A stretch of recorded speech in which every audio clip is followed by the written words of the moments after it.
爱生活，爱美食。大家好，我是小丽。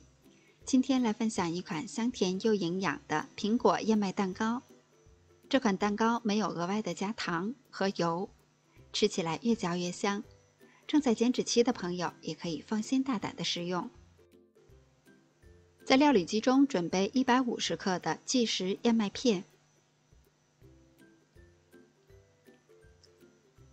打入2颗正常大小的鸡蛋，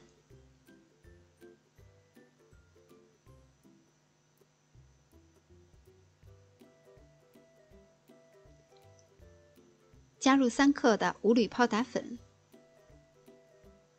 这是肉桂粉，可以根据自己的喜好来添加。再加入50克葡萄干，葡萄干要提前清洗干净，泡软。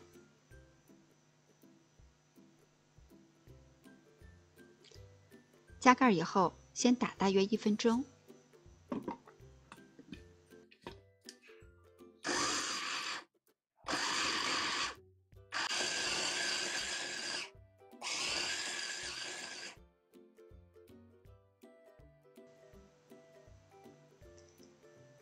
再加入1颗去了核的苹果，切成小块儿。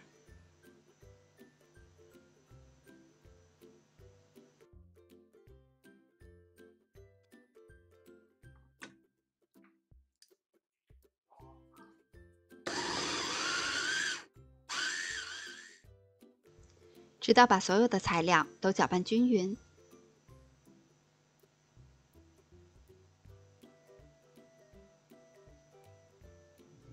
像这样比较粘稠的状态就可以。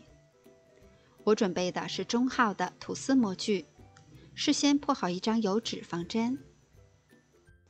把燕麦糊倒入模具中，再抹平。我们在上面可以撒上一些核桃碎，喜欢吃坚果的可以多放一些。烤箱需要提前预热5到10分钟。180度上下火烤35分钟左右，因为烤箱之间是有差异的，所以具体的温度和时间还要根据实际情况来适当的调节。烤到蛋糕上色均匀就可以出炉了。这款蛋糕里边我们虽然没有额外的加油和糖，但是它里边加了1个苹果，还有葡萄干，吃起来味道是很清甜的。